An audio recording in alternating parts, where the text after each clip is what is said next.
That slap wasn't the moment I lost face. It was the exact second a family empire began to fracture under the crystal lights and a string quartet. The arrogant heir thought he had just publicly humbled an executive. He had no idea I had already prepared every email, timeline, and trap he would blindly walk into. He didn't bruise my pride that night. He simply activated a cold, clean, structured ruin for his entire legacy. My name is Stella Baker. At 37 years old, I serve as the Executive Director of Contract Integrity at Blackwell Urban Systems. To the general public, our company name might seem like just another corporate entity on a billboard, but in the American Midwest, we are the invisible hand shaping the cities. We hold the reins on massive urban infrastructure projects and transit upgrades. My role is highly specific and chronically unappreciated. I am the fortress wall standing between reckless corporate ambition and catastrophic federal indictments. My daily existence is devoted to keeping promises grounded, budgets tethered to reality, and contracts flawlessly clean. The Spring Gala at Marlowe House in Ashford was designed to be a lavish celebration of our upcoming third-quarter initiatives. The grand ballroom was a masterpiece of gilded architecture, bathed in the golden, fractured light of crystal chandeliers. The soft, sweeping notes of a live string quartet drifted through the air, layering over the low, confident hum of power brokers negotiating over flutes of expensive champagne. I stood near the towering arched windows that overlooked the manicured gardens, engaged in a highly sensitive conversation with Dana Whitmore. Dana was the lead representative for the Briar Transit Renewal Authority. We were standing on the precipice of renewing a strategic contract worth tens of millions of dollars. It was a delicate, high-stakes dance of corporate diplomacy. Dana needed concrete reassurances that Blackwell's operational capacity could handle the massive upcoming expansion without the budget bleeding over into unauthorized territories. We have tightened the compliance parameters on the new bid. Dana, I said, keeping my voice level and calm against the ambient noise of the crowded ballroom. The overages you saw in the last cycle were thoroughly audited and sealed. The new framework we built guarantees a hard cap on procurement costs. There will be zero surprises. Dana took a slow, thoughtful sip of her drink, her sharp eyes studying my face. She trusted my word, but she was harboring a growing, justified distrust of my company's upper management. Before Dana could offer a reply, the atmosphere in our immediate vicinity drastically shifted. Wyatt Halverson approached us.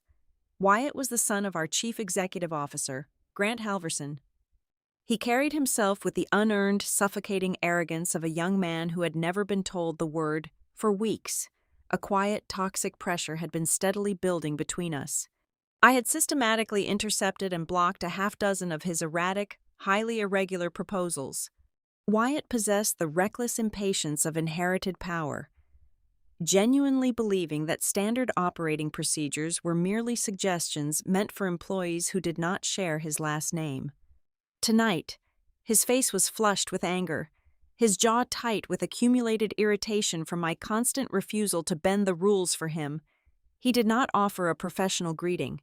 He did not wait for a pause in the conversation. He simply inserted his physical presence into the space between Dana and me, an immediate and intentional violation of professional courtesy. "Stella," Wyatt said, his voice carrying a jagged, demanding edge that cut right through the polite murmur of the nearby guests. "I need you to open the internal bidding file for the Cedar Vale project right now. You are going to fix some numbers for me tonight. The oversight board needs to see a much more aggressive margin tomorrow morning." Dana stiffened, her eyes darting between the two of us. I kept my posture perfectly still, my expression betraying nothing. To demand fraudulent adjustments to an internal bid in front of a key client was not just arrogant, it was an act of profound, staggering stupidity. "Wyatt," I replied, my tone deliberately flat, entirely devoid of the deference he so desperately craved. "This is neither the time nor the place for this discussion. Furthermore, the internal audit is locked. We do not adjust finalized projections. I am telling you to unlock the file," he demanded, stepping closer, aggressively invading my personal space. The scent of expensive scotch and raw entitlement rolled off him in waves. The projections look weak. I need them to look attractive for the board. I did not break eye contact. I did not take a step back. I lowered my voice, delivering my words with the cold precision of a surgical blade. Those numbers reflect our actual, verifiable operational capacity. Numbers are not props to perform for investors. Wyatt, they are legal boundaries. Something dark and violent snapped in his eyes. It was the absolute, unyielding denial from a subordinate that pushed him over the edge. He could not handle the boundary I had drawn, and he absolutely could not handle being denied in front of an audience. Wyatt raised his right hand and struck me across the face. It was not a closed-fist blow meant to knock me unconscious or break a bone.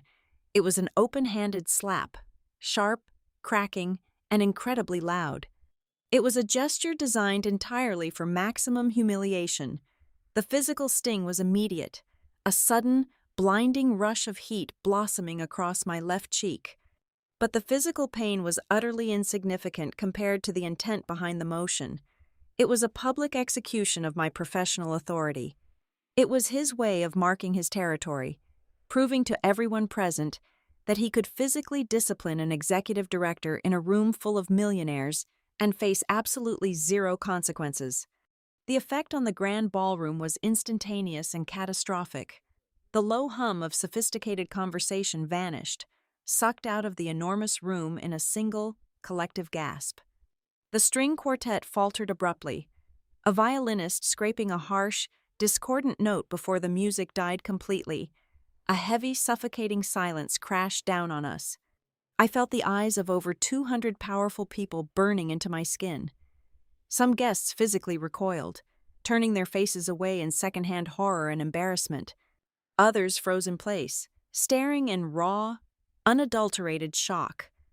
Through the parting crowd, my gaze locked onto the main podium at the far end of the room. Grant Halverson stood there, the chief executive officer, the father. He had a clear, unobstructed view of the entire altercation. I saw the slight parting of his lips, the sudden tightening of his grip on the mahogany wood of the stand. He saw his son assault one of his top executives in plain view of his most important clients. Grant did not move. He did not step forward to intervene. He simply stood there and watched. In that crystalline moment of absolute, dead silence, the universe demanded a reaction from me. The standard social script called for tears, a shouted accusation, a dramatic exit, or perhaps a panicked retreat to the restroom. The script demanded that I crumble, thereby validating Wyatt's display of dominance. I absolutely refused to read his script.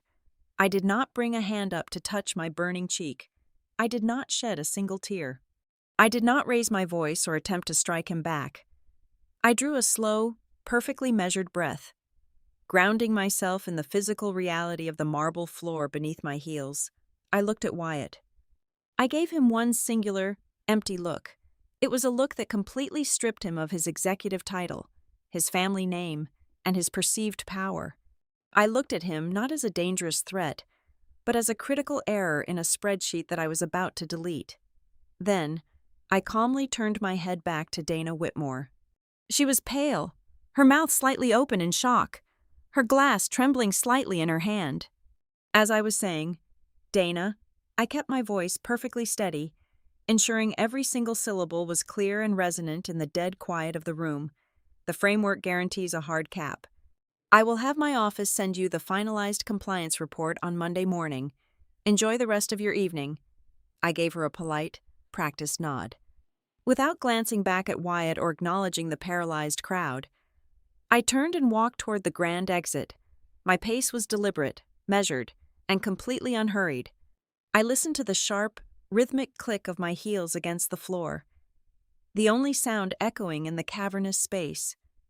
I felt the heat radiating from my face, a violent contrast to the absolute ice running through my veins. I pushed through the heavy oak doors, crossed the opulent, deserted lobby, and pressed the button for the elevator. The polished metal doors slid open. I stepped inside and turned around, watching the luxurious lobby disappear as the doors slid shut with a soft, definitive click. Alone in the gleaming steel box, I finally allowed myself to exhale. I reached up and lightly touched my cheek. It was hot, sensitive, and throbbing, a physical manifestation of a profound professional rupture. But as the elevator began its descent to the parking garage, a completely different sensation washed over me. It was not despair, it was not fear, it was cold, crystalline clarity. Wyatt thought he had just won. He thought he had shattered my defiance and put me in my place. What he did not understand, what no one in that silent ballroom understood, was that this precise scenario had already been mapped out in my mind.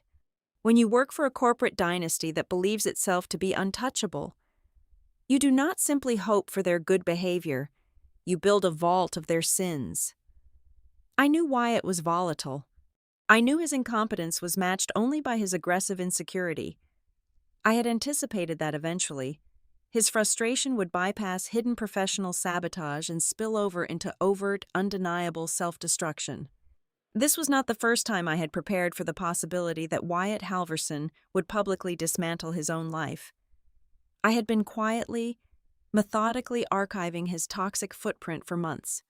Every bypassed protocol, every deleted warning, every coerced vendor approval, it was all there, locked away in a secure secondary drive, waiting for the exact moment he pushed too far. Tonight, he did not just push. He leaped over the edge with his eyes closed. The elevator arrived at the ground floor with a soft chime. I adjusted my posture, smoothing the fabric of my dress, feeling my spine align like steel. Gah. The sting on my face was already transforming from a mark of humiliation into a powerful catalyst. Wyatt thought the slap was the end of the conversation. He had absolutely no idea that he had just fired the starting gun on a war he could not possibly win. I stepped out into the cool night air, fully prepared to initiate the ruin of the Halverson empire. I did not ascend to the executive suite by smiling at the right people, attending the right charity dinners, or relying on a stroke of incredible luck. Corporate power, real corporate power, is never handed to you because you are pleasant.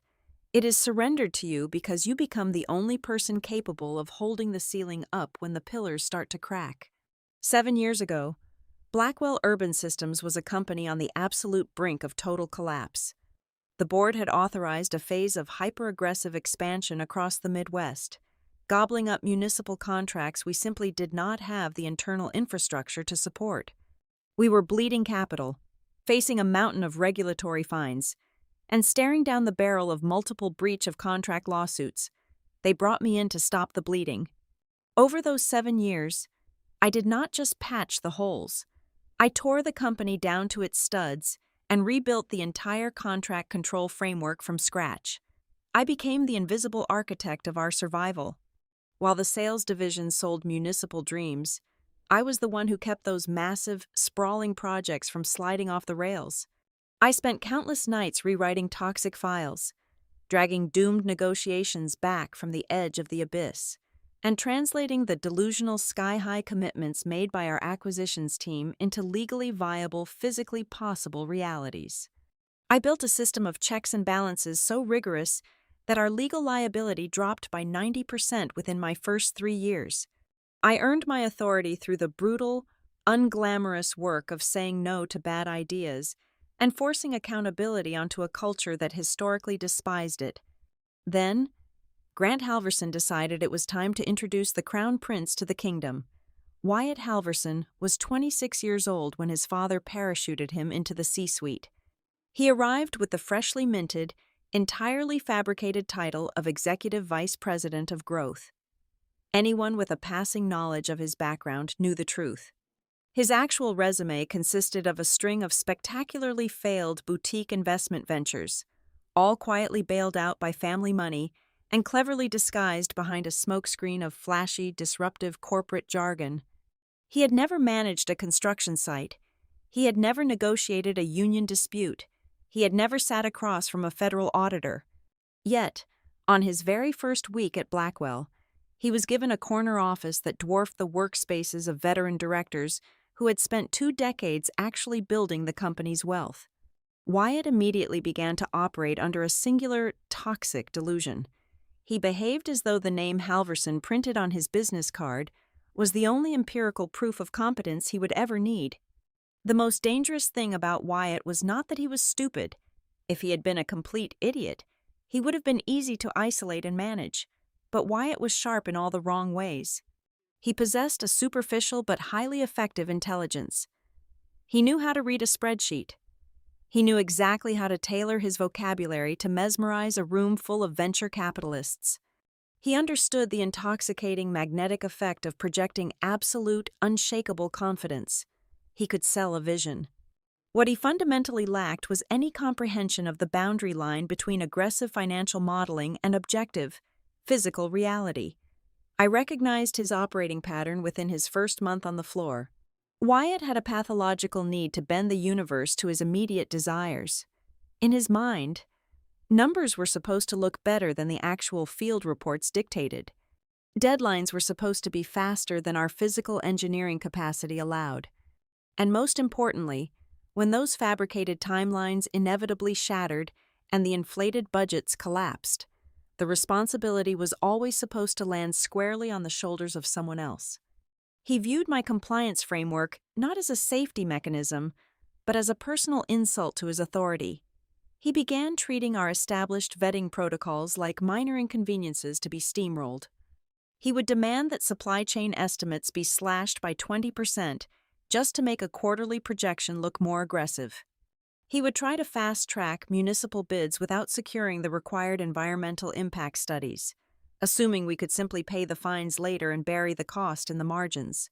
Every single time Wyatt attempted to jump the fence, I was there to catch him. I became the silent, relentless custodian of his recklessness. When he submitted a dangerously altered budget draft, I would quietly intercept it, recalculate the actual margins, and firmly attach the necessary compliance warnings. When he tried to force a legally dubious vendor agreement through the system, I would systematically pull the risk review department into the email chain at the exact right moment, effectively neutralizing his maneuver before he could drive the company off a cliff. I did not yell. I did not complain to human resources.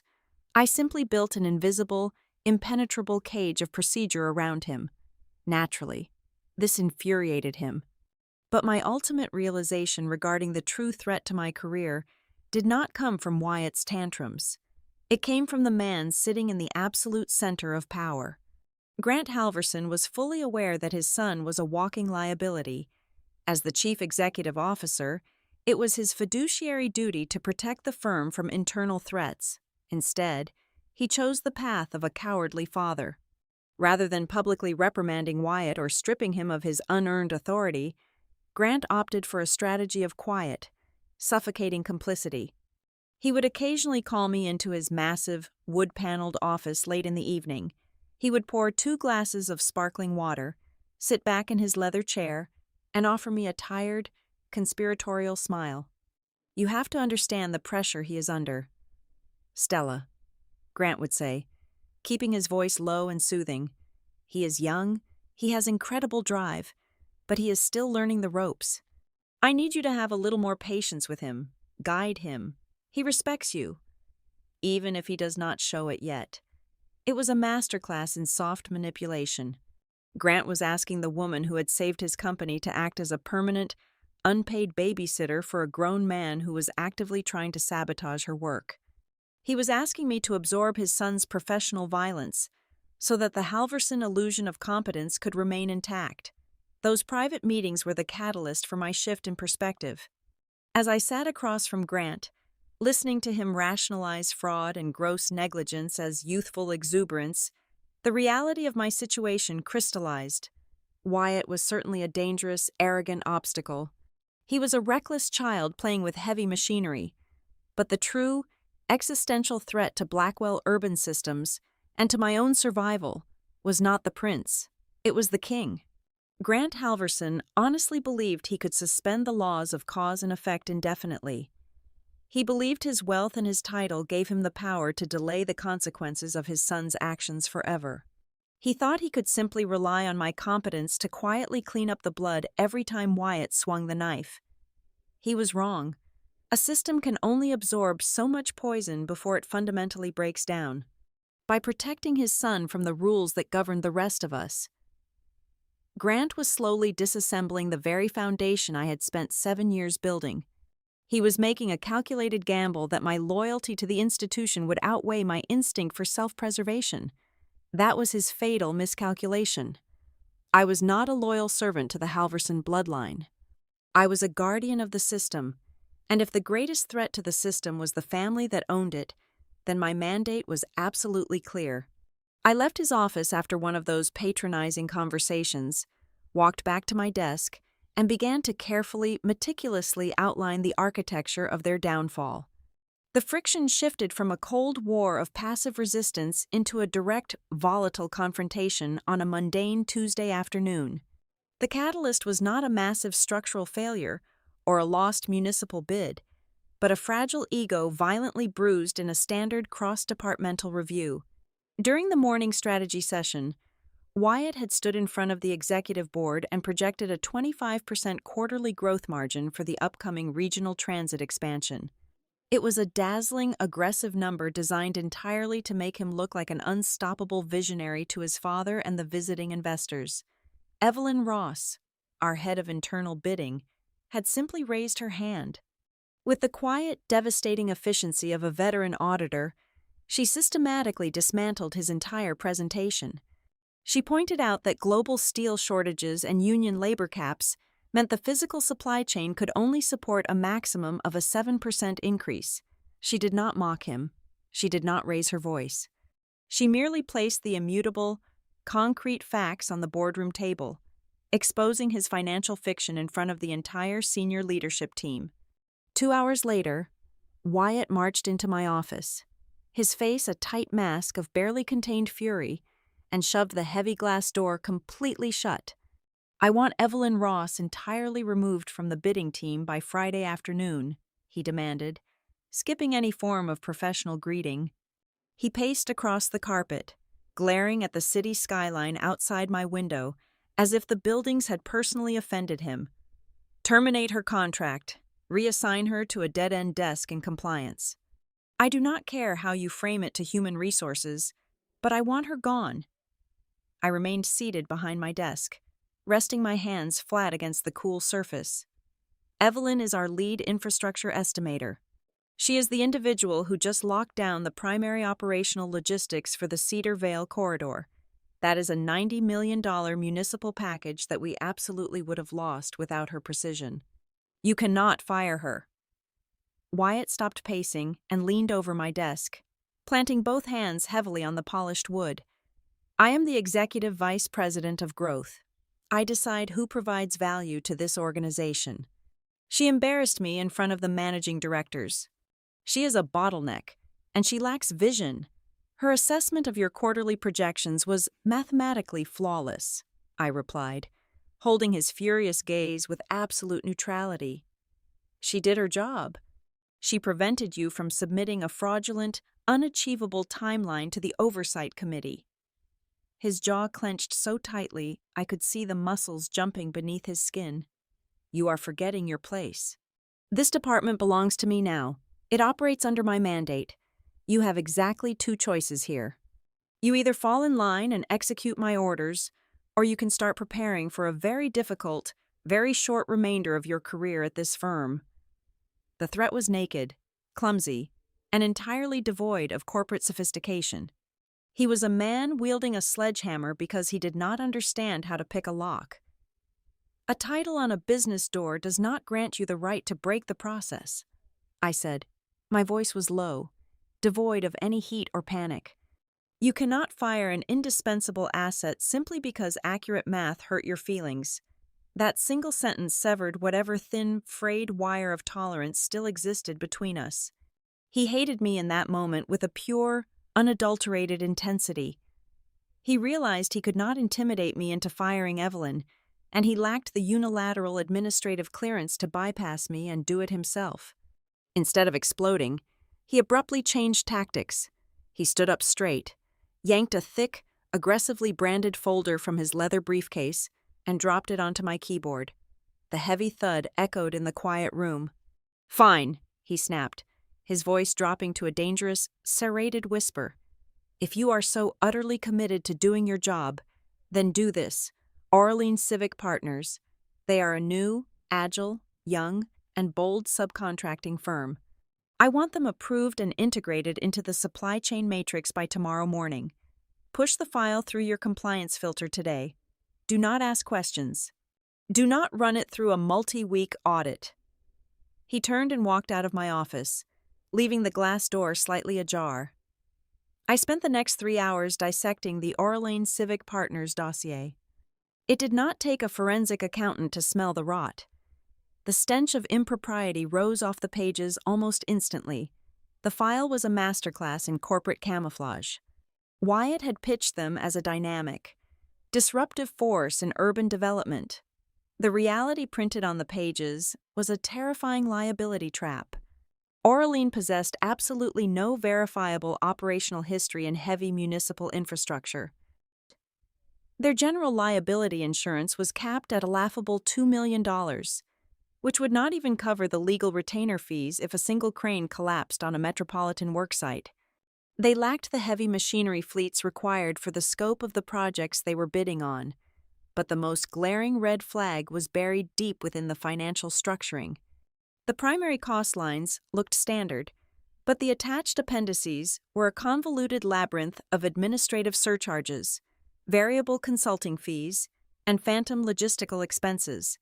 These hidden clauses effectively ballooned their total payout by nearly 40% above standard market rate.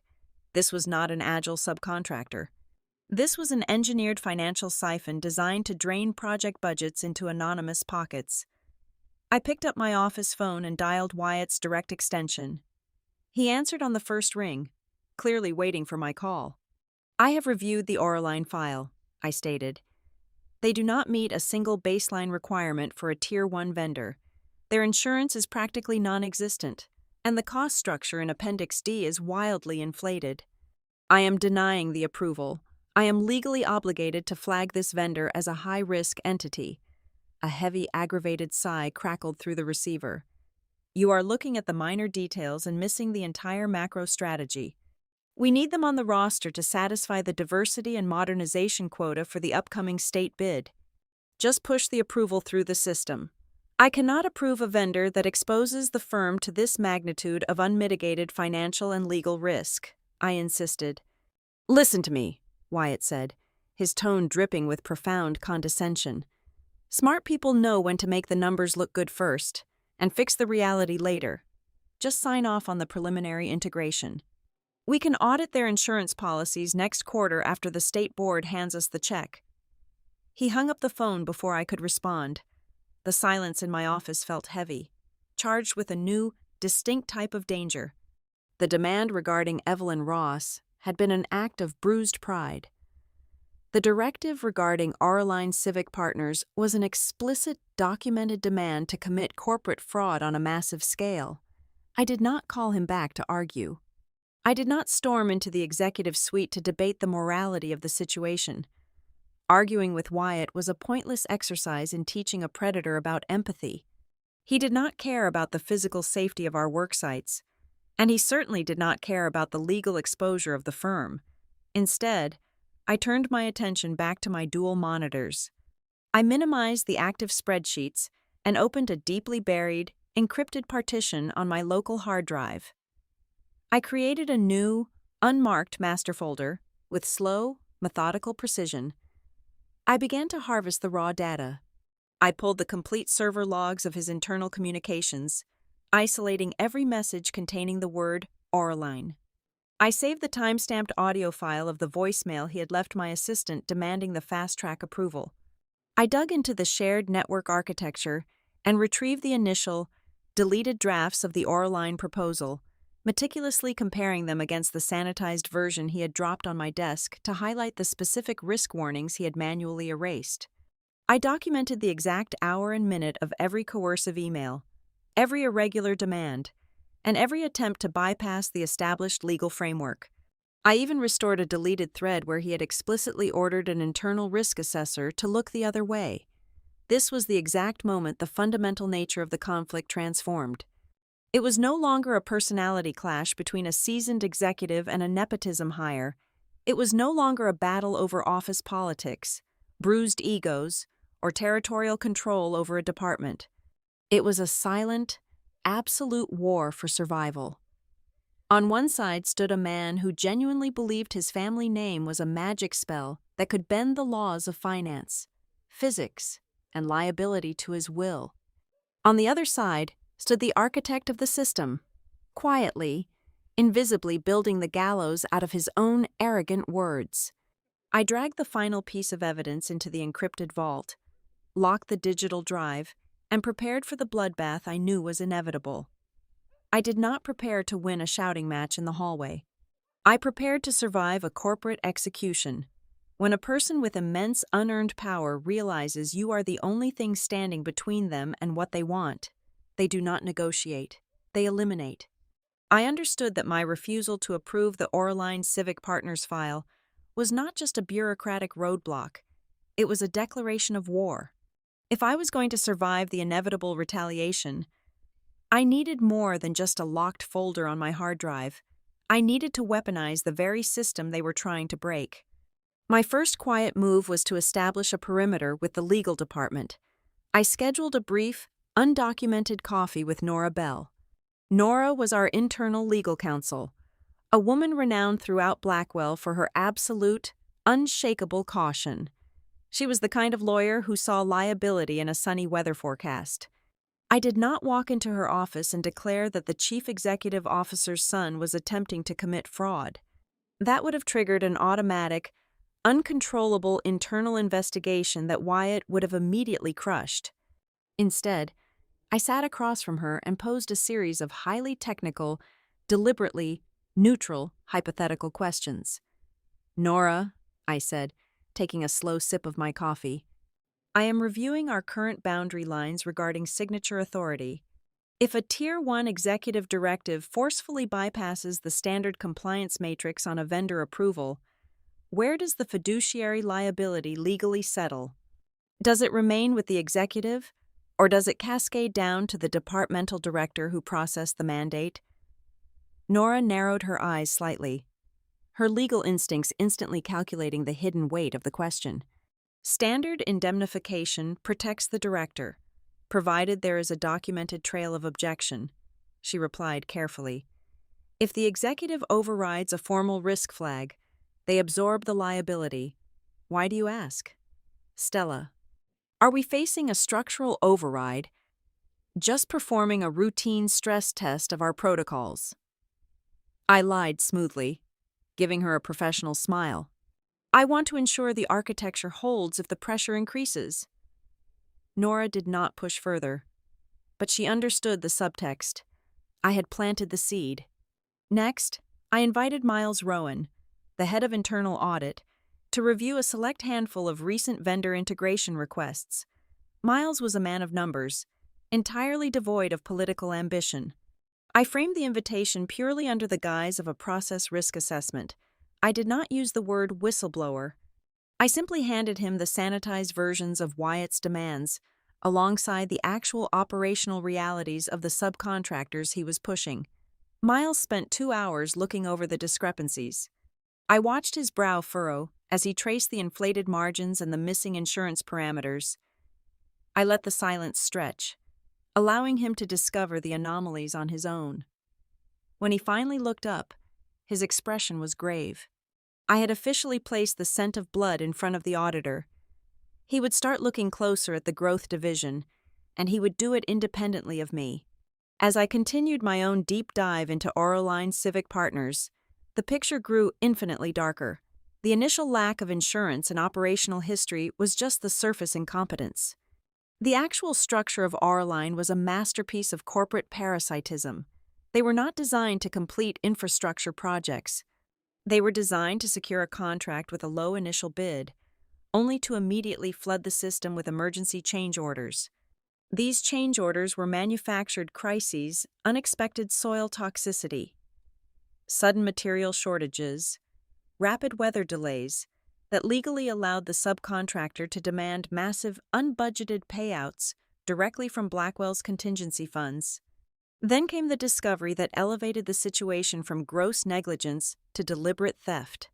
I spent an entire Friday evening cross-referencing Orleans' obscure corporate registration documents with external financial databases. Deep within a nested web of limited liability companies, I found a definitive link: a highly secretive family trust, historically tied to the exact same boutique investment network Wyatt had bankrupted before joining Blackwell, had recently injected a massive round of seed capital into a legal entity directly partnered with Oraline's founders. I did not have the subpoena power to definitively prove that Wyatt was personally receiving kickbacks. The legal threshold for proving self-dealing was incredibly high.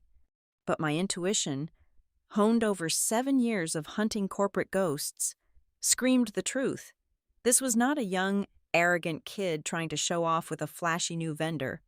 This was a sophisticated mechanism engineered to siphon millions of dollars out of Blackwell's municipal contracts and route it back into the Halverson ecosystem. Recognizing the lethal magnitude of this reality, I immediately constructed a 3-tier contingency system. The first tier was my private, encrypted digital vault, which I updated daily with every piece of correspondence, every altered spreadsheet, and every bypassed protocol. The second tier was external. Every 48 hours, I compiled a sanitized but highly detailed summary of the operational risks and securely transmitted it to my personal attorney. It was a legally protected timeline of events, ensuring that if Blackwell attempted to terminate me and confiscate my hardware, the narrative was already established off-site. The third tier was a fail-safe and automated release protocol. I wrote a secure automated script tied directly to my corporate network credentials. If my Active Directory account was ever locked, suspended, or subjected to an irregular administrative password reset, the script would immediately execute. It would package the most damning pieces of evidence: the Orline financial structures, Wyatt's coercive emails, and the proof of the family trust connection, and automatically forward the entire dossier to 3 specific people: Nora Bell, Miles Rowan, and the senior chairperson of the External Oversight Committee. If Wyatt tried to remove me quietly, the system would expose everything immediately. While I was quietly laying these traps, Wyatt grew increasingly emboldened. His emails shifted from demanding to blatantly reckless. He was leaving a paper trail so toxic it practically glowed in the dark. "Remove the red flags on the Orline file immediately," he wrote in one email sent at 2 a.m. "The State Board needs to see a clean integration. We will sign the preliminary agreements now and append the compliance minutes later. Do not delay this." I did not react emotionally. I did not tell him he was breaking the law. I treated every interaction as a deposition. I crafted my replies with absolute robotic precision, ensuring that my words served as an impenetrable shield. "Wyatt," I replied evenly, "as per corporate compliance protocol and federal infrastructure guidelines, I cannot remove a risk flag without the corresponding verified insurance documentation. Appending minutes post-signature constitutes a severe violation of our audit framework. The risk assessment remains active. Please advise if you are formally overriding this compliance block." He never replied in writing to those specific warnings. He would just find another way to push the issue. Every short, standard response I sent was another brick in the wall I was building around myself. But just as I believed my defenses were perfectly aligned, the landscape shifted beneath my feet. It happened on a Wednesday. I was reviewing a finalized quarterly projection deck that I had personally locked down and secured the previous night. When I opened the file, I noticed a subtle discrepancy. A key timeline regarding the Cedar Vale corridor had been shortened by 3 months, magically erasing a massive logistical bottleneck.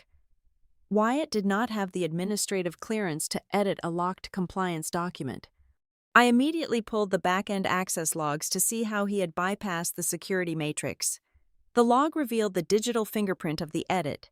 It was not Wyatt's user account, and it was not executed from his mobile device or his office terminal. The IP address that forced the override originated from a dedicated, highly secure network node located on the executive suite floor. It was a subnet reserved exclusively for the absolute highest echelon of Blackwell leadership. A cold, heavy dread settled in my stomach. Wyatt was arrogant, but he was not a systems architect. He lacked the technical capability to breach my locked files. Someone else had done it for him. Someone with a level of system authority that superseded my own. As I stared at the glowing IP address on my monitor, the terrifying reality of my situation finally crystallized. Wyatt was not acting alone. He was the blunt instrument, but there was a hand guiding him from the shadows of the executive suite. The corruption was not isolated to a rogue vice president. It was structural. It was authorized from the top. And whoever was helping him had just signaled that they were watching me. The violent spectacle at the Marlowe house was not a spontaneous loss of control. It was the inevitable, engineered detonation of a power pipeline that I had kept forcefully sealed for far too long. As I stood in the quiet, sterile sanctuary of my apartment bathroom later that night, the adrenaline finally began to recede, leaving behind the cold, hard architecture of the truth. Wyatt had chosen that exact moment, in front of the sweeping arched windows and the crystal chandeliers, with absolute predatory calculation. For weeks, I had methodically blocked every illicit shortcut he attempted to carve through the company's infrastructure. I had starved him of the unearned victories he desperately needed to validate his fabricated executive title. The Gala was his perfectly staged arena. He needed to reclaim his dominance, and he needed to do it in front of the investors, the oversight board, and the very people who knew I was the one holding his leash. He had deliberately intercepted my conversation with Dana Whitmore because he understood the brutal geometry of corporate optics. He knew that if he pressured me in front of a critical client, the social contract of the room would bind my hands. If I reacted with appropriate, justified anger, if I raised my voice to match his aggression, the Whisper Network would not condemn him for his demands. They would condemn me for being an uncontrollable, overly emotional woman incapable of handling high-stakes pressure. He had weaponized my professionalism against me. But the public performance masked a darker, far more lethal private ultimatum. The observers in the ballroom had only heard the loud, demanding tone of his voice right before his hand struck my face. They did not hear the venomous, terrifyingly quiet words he had hissed into my ear just seconds prior, his breath hot and reeking of scotch. "If the Oraline transfer is not signed and resting on my desk by tomorrow morning," Wyatt had whispered, his eyes entirely devoid of humanity, "you will no longer have a seat at Blackwell. I will personally see to it that you are erased." Looking at the faint, angry flush of pink spreading across my left cheek in the mirror, the ultimate reality of his objective crystallized. The slap was not just a tantrum over a delayed contract, it was an execution of my agency. Wyatt no longer simply wanted to bypass my compliance framework. He wanted to physically and psychologically break me. He intended to turn me into a bleeding, broken symbol. He wanted every other director, auditor, and manager in the building to look at my public humiliation and understand that challenging the Halverson bloodline resulted in total, unmitigated destruction. He wanted to terrorize the system into permanent submission.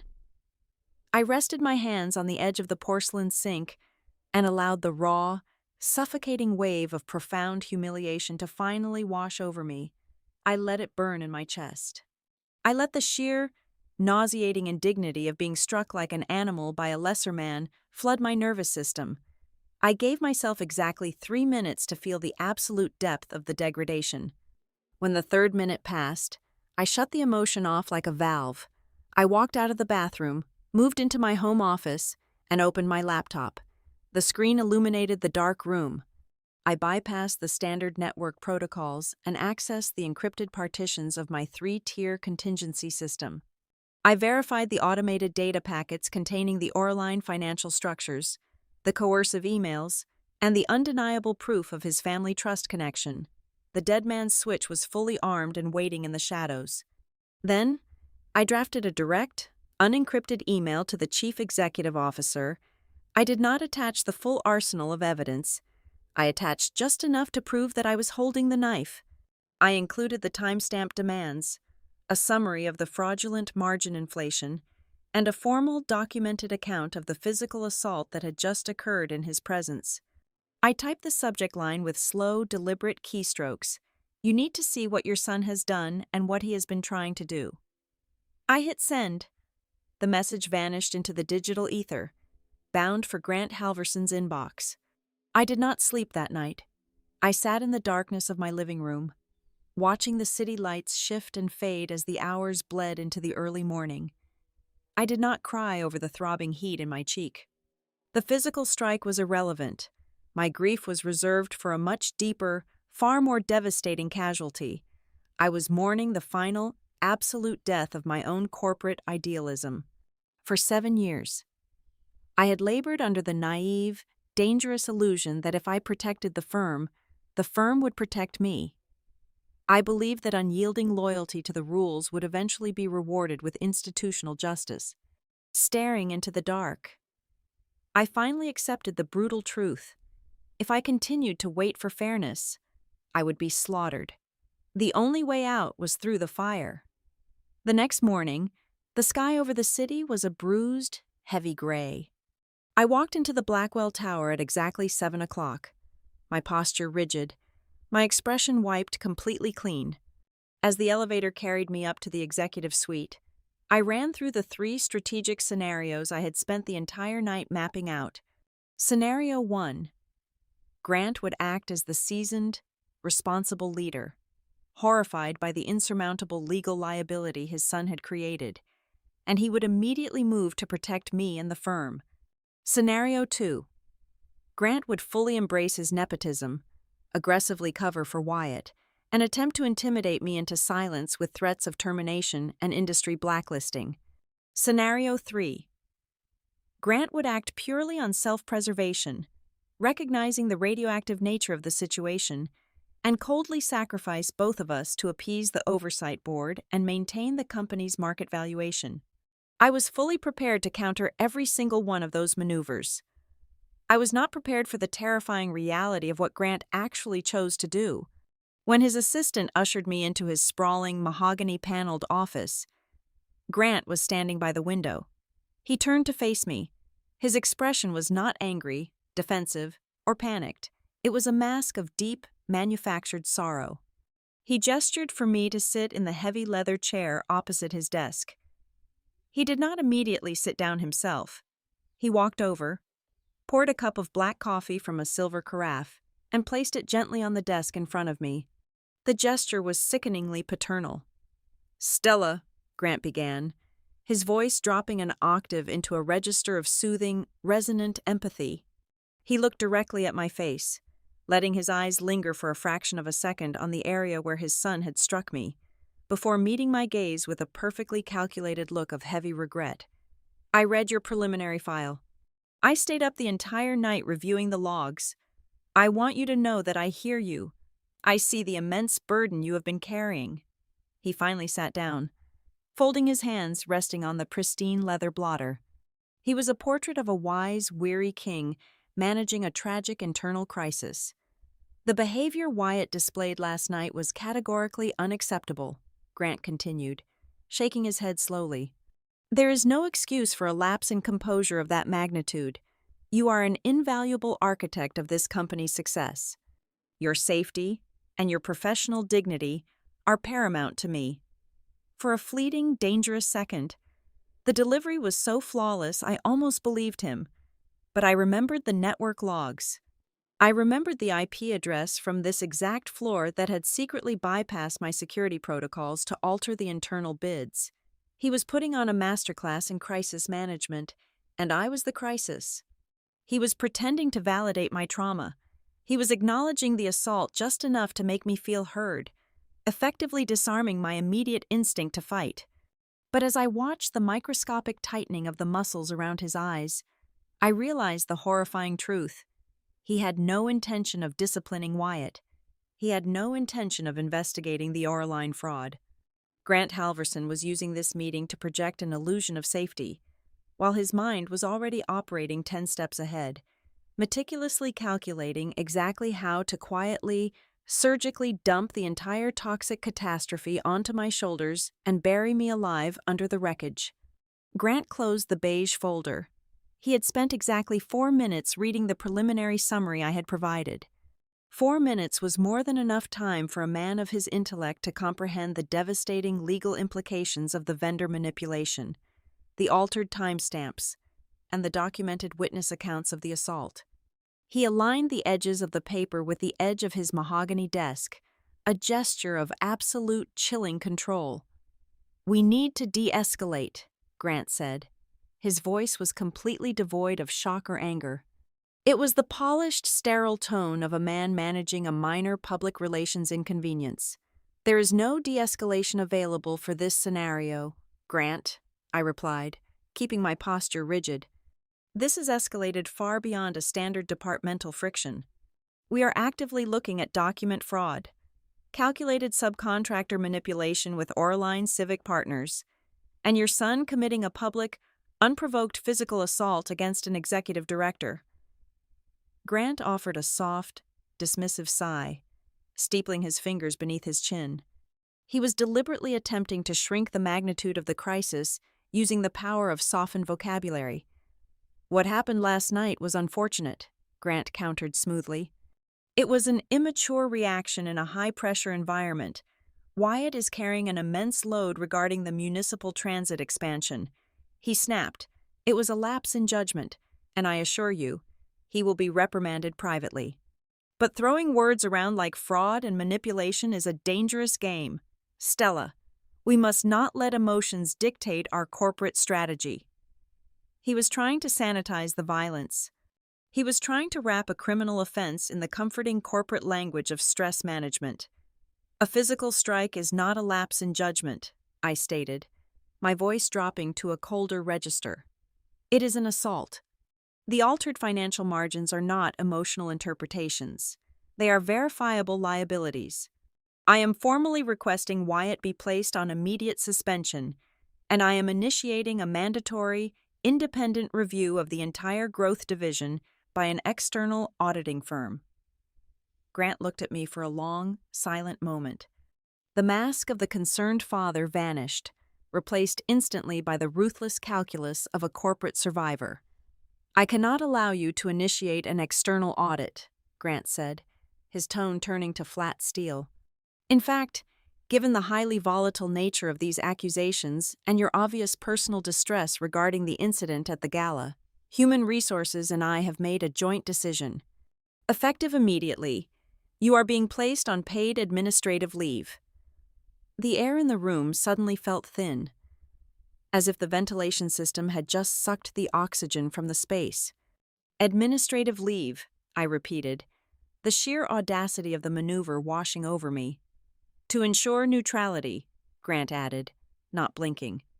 "We need a cooling-off period. The firm needs to conduct a quiet, internal assessment without the primary parties interfering with the workflow. Your system access will be temporarily suspended, and I must ask for your keycard. This is for your own protection, Stella, so you can recover from the stress of the evening." It was a flawless, terrifying corporate assassination. He was not firing me, which would trigger an immediate wrongful termination lawsuit. He was quarantining me. He was stripping me of my weapons, locking me out of the digital battlefield, and framing my exile as an act of benevolent medical concern. Within 2 hours, the bureaucratic guillotine fell with silent efficiency. As I walked back down to my floor, my phone buzzed with an automated alert. My corporate email account had been locked. My calendar was wiped clean.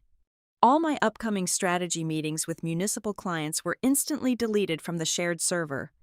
By the time I reached my office door, a meticulously vague, company-wide email had already been dispatched from the executive communications team. It announced my temporary leave of absence to focus on my well-being, wishing me a speedy recovery. In the span of one morning, Grant had weaponized the entire corporate structure to make me the problem. He had successfully painted me as the hysterical, overwhelmed woman who needed a break, implicitly absolving his son of any wrongdoing. I pulled an empty cardboard box from the supply closet and began placing my personal items inside. The process was sickeningly quiet. The true horror of corporate betrayal does not come from screaming matches. It comes from the profound, crushing isolation. I stepped out of my office holding the box, walking down the long corridor toward the elevators. The floor was bustling, yet I existed in a sudden, invisible vacuum. Men and women who had stood in my office just 3 days prior, begging me to save their doomed contracts from legal ruin, suddenly found their computer monitors fascinating. A senior project manager I had mentored for 4 years quickly turned the corner to avoid my gaze. The silence of my colleagues was a physical weight. They had read the vague email. They knew why it had struck me. They understood the power dynamics at play, and every single one of them made the silent, cowardly calculation that standing near me was professional suicide. I handed my security badge to the stoic guard in the lobby and walked out into the gray daylight. I was entirely cut off from the system I had spent 7 years protecting. But the moment the Blackwell IT department severed my Active Directory account, they unwittingly pulled the pin on the grenade I had left behind. My 3-tier contingency system detected the irregular administrative lock. The dead man's switch engaged automatically. While I was standing on the pavement hailing a taxi, a highly encrypted, automated script was actively routing through a secure proxy server. It packaged the raw, unsanitized Auraline files, the coercive email chains, and the hidden evidence of the unauthorized document edits. It bypassed the internal corporate firewall entirely and delivered the dossier directly into the private, personal inboxes of Nora Bell and Miles Rowan. I had armed them with the exact data I had deliberately withheld from Grant's preliminary summary. I arrived at my apartment, placed the cardboard box on the kitchen counter, and stared out the window. The waiting game had begun. I did not have to wait long. At exactly 4 o'clock in the afternoon, my personal cell phone rang. The caller ID displayed an unknown number, but I recognized the heavy, anxious breathing on the other end the moment I answered. "Stella," Miles Rowan said, his voice a tight, hushed whisper. He sounded like a man who had just discovered a bomb under his desk. "I am calling you from a burner phone. Do you understand?" "I understand, Miles," I replied calmly. "You received the package." "I received it," he confirmed, his voice trembling slightly. "Nora got it too. We are looking at the raw data right now. Stella, you have to listen to me carefully. The situation is drastically worse than what you documented in your summary. Tell me what you found," I instructed. "I ran a deep forensic trace on the Auraline compliance approval," Miles explained, the auditor in him taking over the fear. "You suspected an executive suite IP address bypassed your lock. I dug into the exact user clearance level required to force that specific override. Wyatt does not possess that clearance. Even as an executive vice president, his digital footprint would have bounced off your firewall." I gripped the edge of the kitchen counter. "Who opened the file?" "Miles." "The override was executed using a master administrative token," Miles whispered, the sheer weight of the revelation crushing the air out of his lungs. "It is a token issued to exactly one person in the entire Blackwell infrastructure. The chief executive officer, Grant Halverson, personally unlocked the Auraline file. He is the one who altered the margins. He authorized the fraud." The puzzle pieces violently snapped together, forming a picture of absolute corruption. The man sitting behind the mahogany desk had not been merely acting as a protective father cleaning up his son's mess. He was not a passive enabler. Grant Halverson was the primary architect. He had installed his incompetent son as the executive vice president of growth to serve as the perfect, loud, arrogant distraction. Wyatt was the noisy frontline soldier absorbing all the friction and taking all the blame, while Grant quietly manipulated the system from the shadows to siphon millions into their hidden family trust. Grant had not placed me on administrative leave to protect Wyatt. He had exiled me to protect himself. He realized my investigation into Auraline was inches away from exposing his direct involvement, and he had used the Gala assault as the perfect, convenient excuse to eliminate the only threat to his operation. The betrayal was absolute, cold, and meticulously designed. But as I listened to Miles breathe heavily on the other end of the line, a sharp, dangerous clarity settled over me. Grant thought he had successfully buried the truth. He did not realize he had just handed the shovel to the head of his own internal audit department. Nora Bell and Miles Rowan did not schedule a meeting with the chief executive officer. They completely bypassed the executive suite and the standard chain of command. They understood with absolute clarity that if Grant Halverson intercepted the raw data packets, the evidence would be instantly sanitized, aggressively redacted, and buried permanently under a fabricated shield of attorney and client privilege. Instead, they took the automated dossier my dead man's switch had successfully delivered and marched straight into a clandestine emergency session with the independent audit committee of the board of directors. A rapid, heavily concealed internal review was immediately launched in the absolute shadows of the corporate hierarchy. The initial forensic findings were significantly worse than even my encrypted files had suggested. As Miles dug deeper into the enterprise resource planning software, he uncovered the exact mechanism Wyatt had used to force the subcontractor integration. Auraline Civic Partners had not just been pushed through the standard vendor queue with missing insurance documents, they had been aggressively fast-tracked using a Tier 1 Emergency Infrastructure Authorization Code. That specific classification was legally reserved exclusively for catastrophic physical failures in the public sector, such as a collapsed highway overpass or a ruptured municipal water main. Using a disaster code to onboard a fraudulent shell company with ties to the Halverson network was not merely a procedural bypass or an internal policy violation. It was a severe, undeniable violation of federal contracting law. Before the audit committee could even fully process the magnitude of the internal fraud, the crisis abruptly mutated into an existential external threat. On a Thursday morning, a formal, legally binding letter arrived via secure courier. It was dispatched directly from Dana Whitmore at the Briar Transit Renewal Authority. Dana had absolutely not forgotten our truncated, tense conversation at the spring gala. Her internal compliance analysts had scrutinized the paperwork and noticed glaring, irreconcilable inconsistencies between the preliminary operational capacities I had verbally assured her of and the aggressively inflated data packets Wyatt had subsequently submitted to their office. Her letter was not a polite, standard inquiry. It was a severe, aggressively worded warning from a highly lucrative municipal partner. The Transit Authority was officially freezing the strategic renewal package, which was valued at tens of millions of dollars, pending a full and completely independent financial review. Dana stated unequivocally that if her team found even a single trace of structural impropriety, they would instantly pull the massive funding package, report the anomalies to the State Oversight Commission, and blacklist Blackwell Urban Systems permanently. The corporate geometry shifted instantly. We were no longer dealing with a bruised ego, a toxic workplace environment, or an internal power struggle.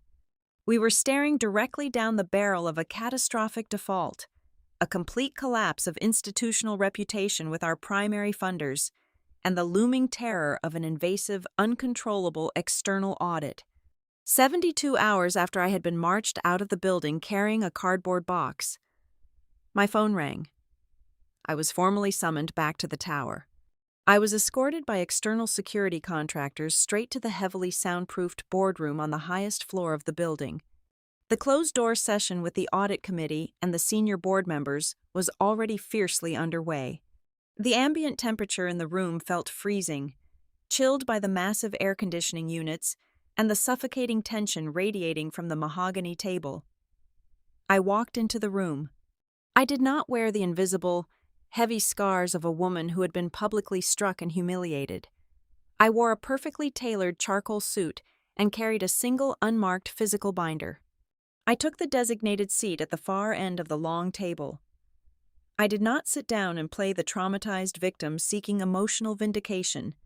I assumed the posture of the only person in the entire room who held the complete, unadulterated timeline of their impending ruin. Wyatt was actively pacing on the opposite side of the room, his face flushed, sweating visibly through the collar of his expensive tailored shirt. When the formidable chairperson of the committee pressed him relentlessly on the fabricated Orline margins and the highly suspicious financial links, Wyatt launched into a desperate, wildly unprofessional, and highly emotional defense. He pointed a violently shaking finger directly at me. "She despises the founding family," Wyatt practically shouted, his voice cracking with raw panic as the walls closed in on him. "She has spent 7 years building a suffocating bureaucratic fortress, and she actively sabotages my strategic growth initiatives because she stubbornly refuses to accept the new generation of leadership. She is vindictive, she is insubordinate, and she is deliberately trying to frame me for minor administrative oversights." I did not interrupt his tirade. I did not raise my voice to defend my honor. I merely sat there with my hands clasped over my binder, watching him unravel beneath the weight of his own frantic, empty words. Throughout the entire breakdown, Grant Halverson remained perfectly still in his high-backed leather chair. He was putting on a breathtaking, masterful performance of a heartbroken, deeply disappointed patriarch. He looked at Wyatt with a calculated mixture of profound sorrow and careful professional distance. He was projecting the flawless image of an honorable, ethical corporate leader who had been tragically betrayed by the reckless ambitions of his own flesh and blood. Grant was rapidly positioning himself to survive the blast radius, fully prepared to let his son take the entire lethal fall to protect his own position. The committee chairperson turned her sharp gaze to me, clearly preparing to cross-examine me regarding the allegations of sabotage. Before she could utter a single syllable, Miles Rowan stood up from his chair. He walked deliberately over to the digital projector and connected his heavily encrypted tablet to the main display interface. The narrative of a rogue executive vice president making isolated administrative errors does not align with the forensic network architecture, Miles stated. His voice was completely devoid of any emotion, delivering the facts with the lethal precision of a seasoned auditor. He brought up a highly complex, dense data log on the massive screen behind him. We traced the exact digital timestamp of the fraudulent alterations made to the Orline vendor files. Executive Vice President Wyatt Halverson did not possess the necessary system clearance to execute those specific foundational changes. The expansive boardroom went absolutely, terrifyingly silent. The only sound was the low, steady hum of the projector fan. Miles tapped a key, and a single, glowing red line of data illuminated the projection screen. The edits that fraudulently elevated Orline to a Tier 1 emergency vendor status, bypassing all internal and external compliance checks, were executed using a master administrative network token, Miles explained, turning to face the completely paralyzed board members. That specific, highly restricted network access node is hardwired directly into the office of the Chief Executive Officer. The atmospheric pressure in the boardroom violently shifted. The senior board members, the legal counsel, and the audit committee slowly turned their heads away from my end of the table. They completely stopped looking at Wyatt, who was now frozen in absolute shock. Every single pair of eyes in the room slowly locked onto Grant Halverson. In that singular, devastating moment, the entire corporate dynamic permanently inverted. The board no longer saw me as a disgruntled, problematic employee leveling hysterical accusations against her superiors. They looked across the mahogany table at the Halverson bloodline and saw a massive, coordinated, structural liability that was actively threatening to detonate the entire organization from the inside out. Grant's stoic, disappointed facade cracked. A microscopic twitch disturbed the corner of his left eye. He realized, with sudden, terrifying clarity, that the firewall he had built to protect himself had just burned to the ground. As the deafening, heavy silence stretched across the room, a chilling new realization washed over the collective consciousness of the board. The physical strike at the spring gala was merely a horrific, noisy distraction. Wyatt was nothing more than a loud, violently arrogant pawn on a much larger board. As I watched Grant grip the armrests of his chair, A much darker, far more dangerous question anchored itself in the very center of the crisis. Who had truly designed this lethal game of corporate pillaging? Was it the reckless, entitled son desperately attempting to impress his father? Or was it the silent, calculating father who had intentionally weaponized his own son to silently rob the empire blind? Within 48 hours of that silent, suffocating boardroom session, the first head rolled. Wyatt Halverson was formally asked to submit his resignation from all executive duties. The Internal Communications Department immediately deployed a masterclass in sanitized, sterile corporate vocabulary. An email was dispatched to all 3,000 employees announcing a strategic leadership restructuring to better align with our long-term growth objectives. The broadcast was a perfectly smooth surface of corporate jargon. It contained absolutely zero references to the violent assault at the Marlowe house. It omitted any mention of Oraline Civic Partners, the frozen transit funds, or the severely compromised internal bids. According to the official company narrative, Wyatt was simply transitioning to pursue other independent investment opportunities, leaving behind a legacy of energetic ambition. It was a beautifully engineered lie designed to protect the stock price and appease the oversight committee. Wyatt had been amputated to save the body, but the actual infection remained completely untouched. The very next afternoon, Grant Halverson requested a private meeting with me. We did not meet in the executive suite. He chose a highly exclusive, discreet private dining room at a downtown club, a neutral territory far away from the prying eyes of the legal department. When I arrived, he was already seated. Projecting an aura of exhausted pragmatism, he poured the tea himself, acting every bit the humbled leader ready to make amends. "You have proven your absolute loyalty to the integrity of this firm, Stella," Grant said, sliding a thick, leather-bound portfolio across the mahogany table. The board and I recognize that the previous work environment became undeniably hostile. We want to correct that trajectory. I am prepared to offer you the title of Senior Vice President of Risk and Compliance. Your base compensation will be increased by 40%. You will have direct hiring authority over a significantly expanded department. I looked at the portfolio resting between us. It was a spectacular, incredibly lucrative offer. To any outside observer, it was the ultimate vindication. I had slain the arrogant prince, and the king was now handing me the keys to the armory. "That is a substantial elevation in scope," I replied, my voice carefully neutral. I did not reach out to touch the leather folder. "What are the structural expectations that accompany this new title?" Grant offered a soft, conciliatory smile. "We simply need to close this unfortunate chapter and move forward securely. The municipal partners are watching us closely.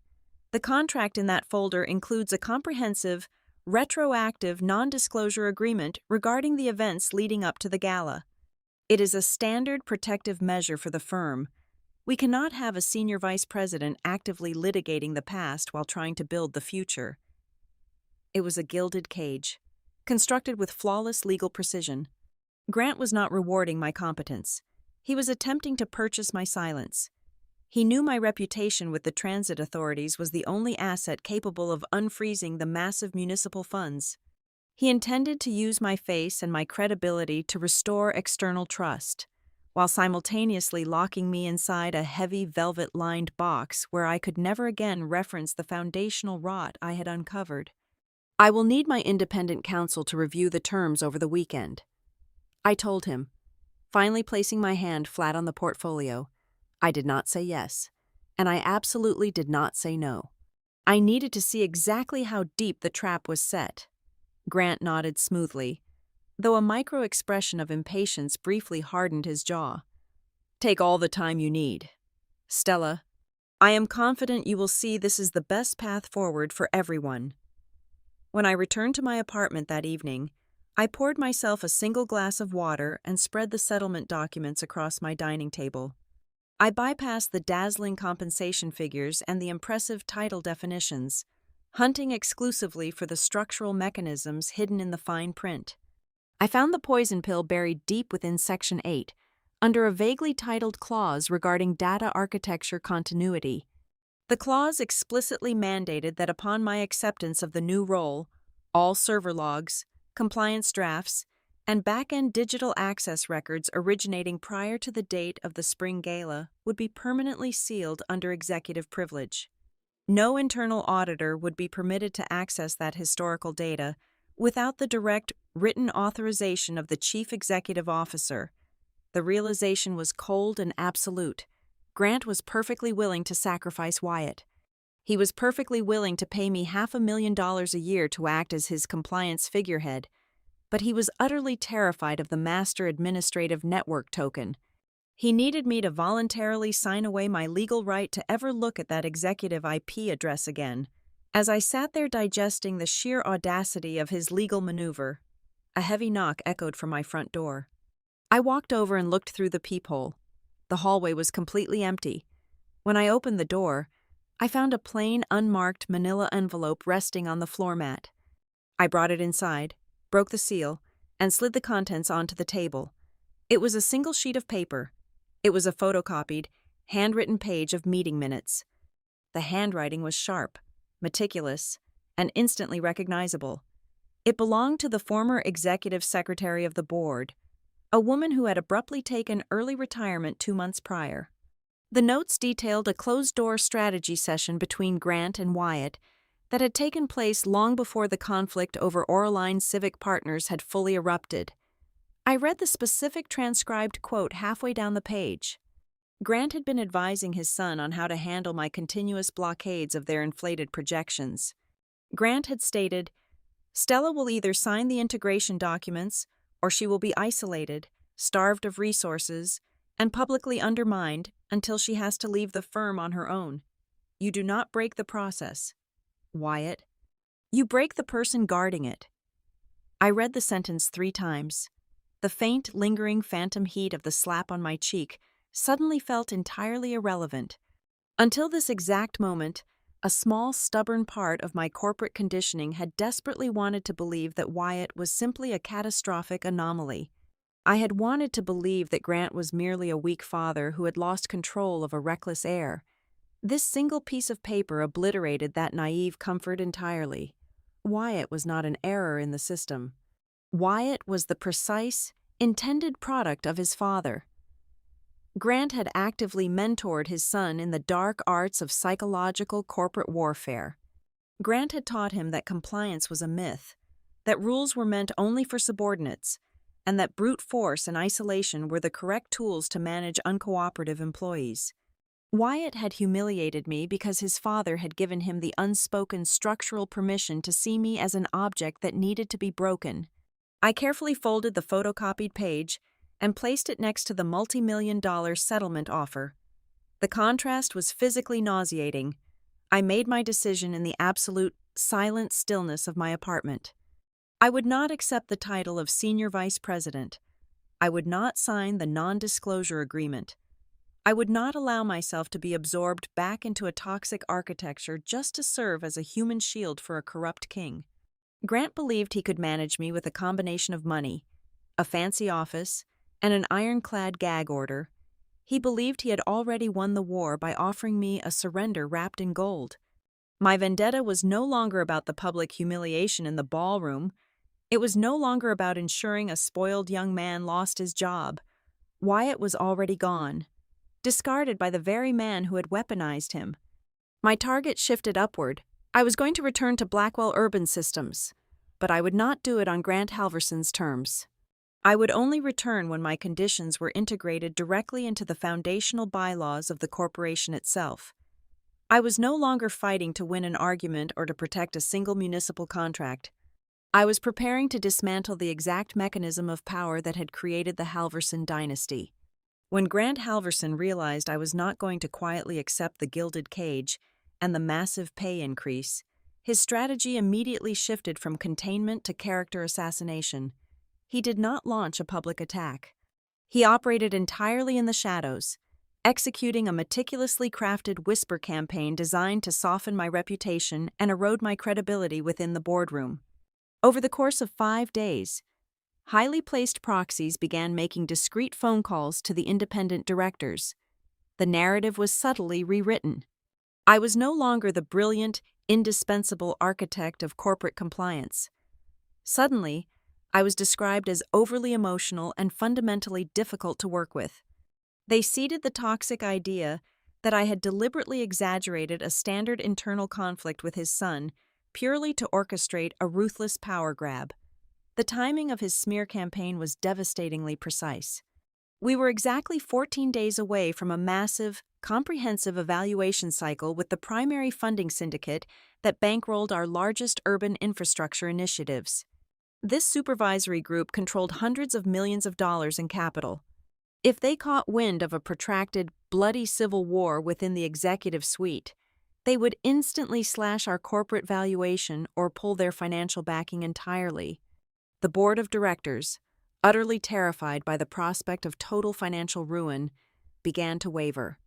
The righteous anger they had displayed when confronted with the altered network logs started to dissolve into a desperate, cowardly desire for immediate stability. Sensing their panic, Grant pushed a perfectly tailored compromise onto the table. It was a masterpiece of corporate survival.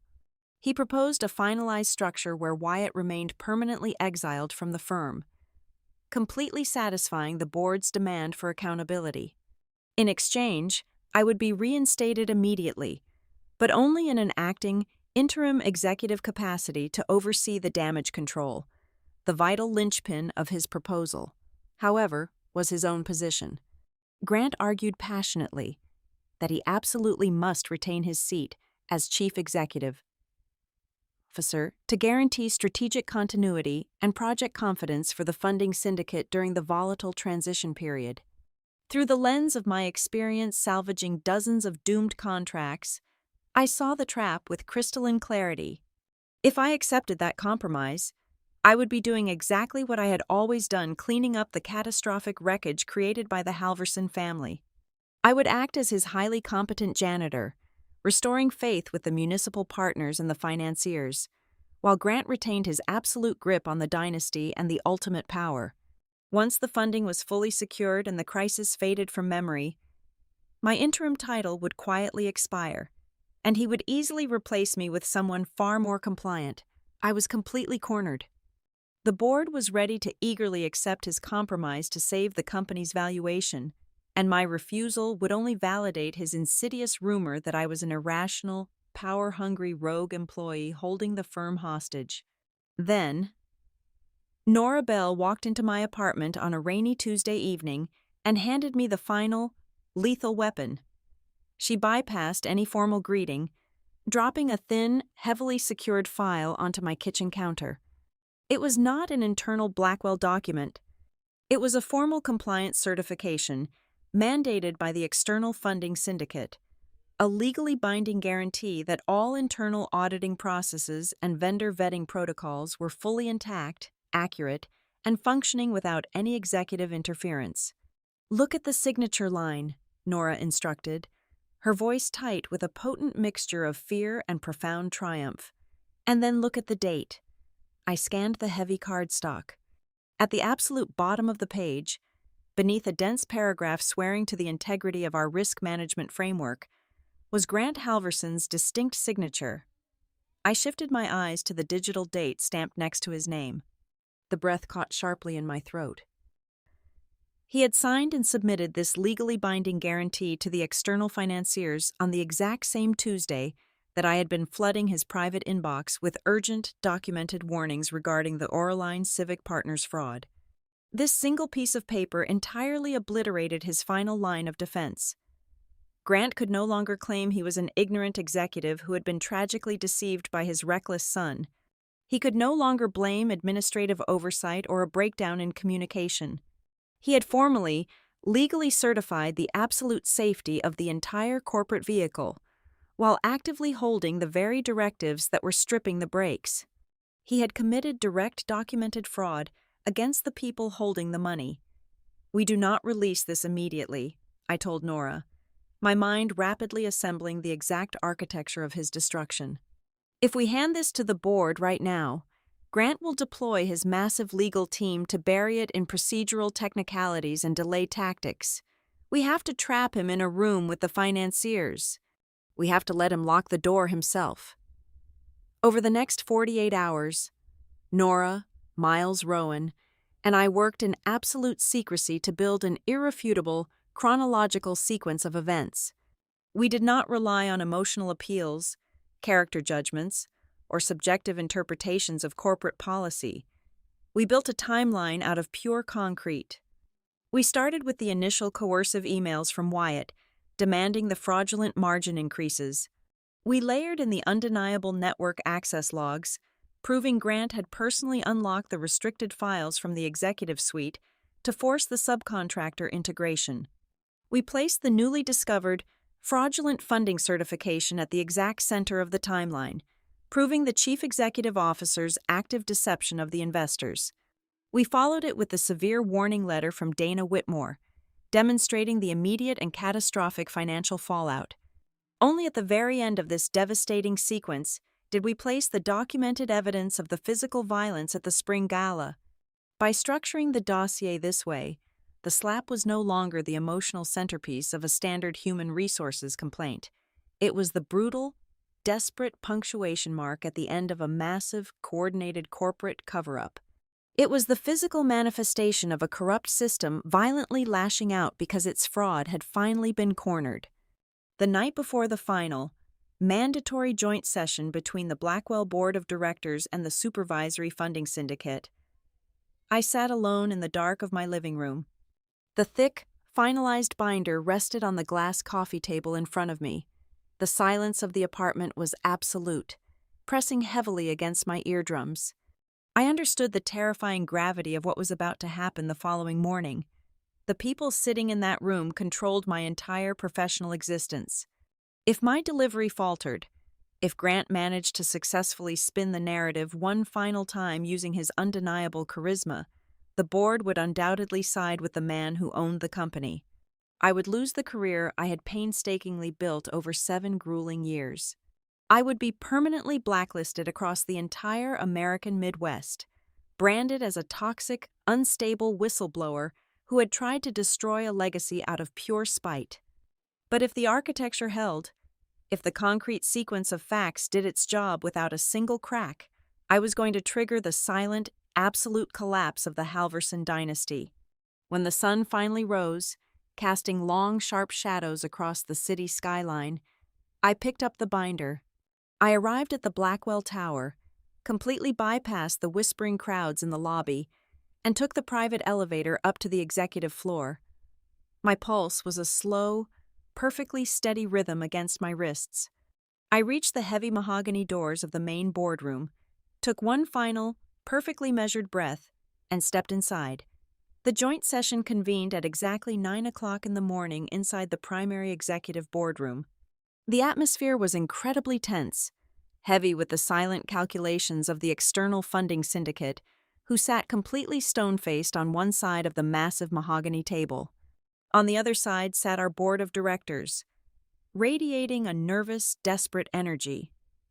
Grant Halverson stood at the head of the table, impeccably dressed, projecting his signature aura of unshakable authority. He had clearly rehearsed his opening maneuver to absolute perfection. "We are navigating a period of inevitable growing pains," Grant began, his voice a smooth, resonant baritone that filled the room. "What you have observed in recent weeks is not a structural failure, but a clumsy, passionate transition between the old guard and the new generation of leadership. Wyatt pushed boundaries too aggressively in his pursuit of growth. We have acknowledged that. He has stepped down. Moving forward, I am implementing a comprehensive stabilization plan, guided by my continued oversight, to ensure our strategic continuity remains perfectly intact." He gestured toward my seat at the far end of the table, offering a patronizing, benevolent smile. He was attempting to publicly lock me into the interim role right in front of the financiers, using their presence to force my compliance. I did not return his smile. I did not stand up and deliver an emotional monologue about fairness or workplace hostility. I simply reached out and opened the heavy, unmarked binder resting in front of me. I slid the first designated packet of documents down the polished wood toward the lead representative of the funding syndicate. There is no stabilization plan, I stated. My voice was completely level, stripping all the heat from the room and replacing it with absolute freezing concrete. There is only a meticulously documented timeline of corporate fraud, orchestrated directly from the office of the Chief Executive Officer. Grant's benevolent smile vanished instantly. The lead financier picked up the packet, his eyes darting down to the first page. Exhibit A, I continued, guiding the room through the architecture of their ruin. This is a comprehensive compilation of server access logs and internal communications. It details exactly how Executive Vice President Wyatt Halverson bypassed mandatory compliance protocols, manually erased risk warnings, and forced an unvetted shell company named Orlean Civic Partners into our Tier 1 infrastructure pipeline. As you will see on page 4, this was done to secure fraudulent margins on projects funded directly by your capital. A sharp collective intake of breath swept through the syndicate members. Grant opened his mouth to object, to deploy his legal counsel, but I did not afford him a single second of oxygen. I slid the second packet down the table. Exhibit B, I said, my pace deliberate and unyielding. This is formal correspondence received from the Briar Transit Renewal Authority. They have independently detected the unverified margins submitted by the Growth Division. They have formally stated that if the Oraline integrations proceed, they will initiate a total freeze on $90 million in municipal capital and report Blackwell Urban Systems for severe contract violations. The reckless directives issued by the executive suite have actively triggered a catastrophic breach of our primary municipal commitments. The board of directors began to physically panic. A senior member gripped the edge of the table, his face turning an ashen shade of gray. Grant gripped his podium, the polished veneer of the untouchable patriarch finally cracking into raw, naked desperation. He realized he could not charm his way out of written evidence in front of the men who held the purse strings. These are the actions of a rogue junior executive, Grant interrupted, his voice raising an octave, desperately attempting to throw his son onto the tracks one final time. I was not made aware of the granular technical overrides until the audit committee intervened. That brings us to the final exhibit, I replied seamlessly, sliding the third and thinnest folder directly to the center of the table. The certification of ignorance. The lead financier opened the final folder. I watched his eyes scan the top document. What you are looking at is the external funding certification guaranteeing the integrity of our vendor vetting process, I explained, letting every single word land like a hammer blow. Notice the signature at the bottom. Notice the date. Grant Halverson personally signed and submitted that legally binding guarantee of compliance to your syndicate on the exact same Tuesday that my department furnished his private inbox with highly classified warnings regarding the Oraline fraud. He did not miss the warnings. He actively buried them. I paused for exactly 2 seconds, allowing the magnitude of the perjury to settle into their minds, before delivering the killing stroke. Directly beneath that certification, I concluded, you will find a handwritten transcript of a closed strategy meeting from 2 months ago. It details the chief executive officer explicitly instructing his son to systematically isolate, sabotage, and break the personnel guarding the compliance framework until they were forced to resign. Grant Halverson knew exactly what his son was doing. He engineered the environment that allowed it to happen. The boardroom instantly plunged into a dead, absolute silence. It was the same stunned silence that had fallen over the Marlowe House ballroom on the night of the spring gala, but this time, I was not the one standing in the center of the room, burning with public humiliation. This time, everyone in that boardroom was staring directly at the Halverson family. They did not see royalty anymore. They saw a family that had become a direct financial threat. The syndicate members looked at Grant with open contempt.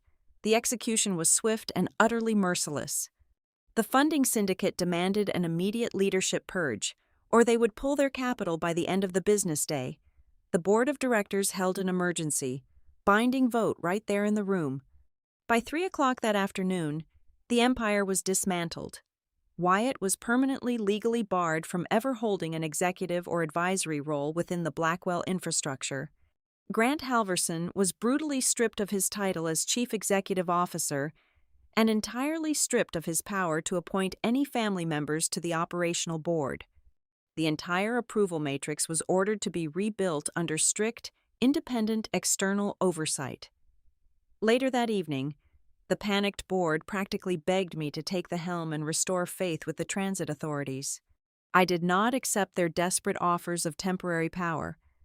I only agreed to return when they drafted a legally binding, permanent contract that included 3 non-negotiable structural clauses. First, a strict anti-nepotism mandate governing the entire executive level. Second, the routing of all internal audit reports directly to the independent board, completely bypassing the chief executive suite. Third, absolute, autonomous human resources control for the compliance department, ensuring that no executive could ever again threaten a risk assessor's career for telling the truth. I forced them to write the rules of my victory into the very DNA of the company. Exactly 1 year later, I returned to Marlowe House for the annual Spring Gala. The string quartet played the same sweeping melodies, and the crystal chandeliers cast the same fractured golden light across the opulent ballroom. I walked in wearing a deep emerald gown, attending not as a defensive barrier, but as the formally appointed Chief Operating Officer of Blackwell Urban Systems. I walked directly past the exact spot near the arched windows where I had been struck 12 months prior. I did not pause. I did not look back at the marble floor for long. My revenge was never about shouting in a boardroom or making an arrogant boy feel small in front of a crowd. It was about surgically removing the corrupt architecture that allowed him to exist, and forcing an entire corporation to finally run on actual merit instead of toxic inherited blood. Wyatt genuinely believed that the slap that night was the ultimate demonstration of his power. The exact moment he ended Stella Baker. He never realized that striking me was simply the stupidest, most fatal signature he had ever placed on the absolute destruction of his own family's empire. Thank you for listening to the story. Please comment below and let me know where you are listening from so we can connect and share our thoughts.